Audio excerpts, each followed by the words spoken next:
في دقيقة واحدة ألخص لك جلسة النهاردة من البورصة 3 نوفمبر الاثنين. السيولة النهاردة كانت 6 مليار و700، السيولة جيدة جدا.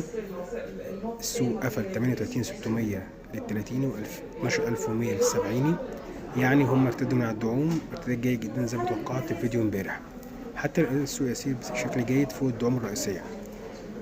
النهاردة قطاعات العقارات والمواد الأساسية والبنوك كانوا مستحوذين على معظم السيولة. افضل اسهم ممكن تشتغل بكره ان شاء الله زهراء المعادي وبالم هيلز وجي بي كوربوريشن، كان داخل فيهم سيوله جيده جدا. حتى الان السوق جيد لا داعي للخوف. تقدر تشتغل مع المتاجرات ان انت في الارتفاع تقدر تبيع وتظهر دعوم عشان تشتري، بشرط نحافظ على مستوى 38,000 و12,000 في السبعين والتلاتين.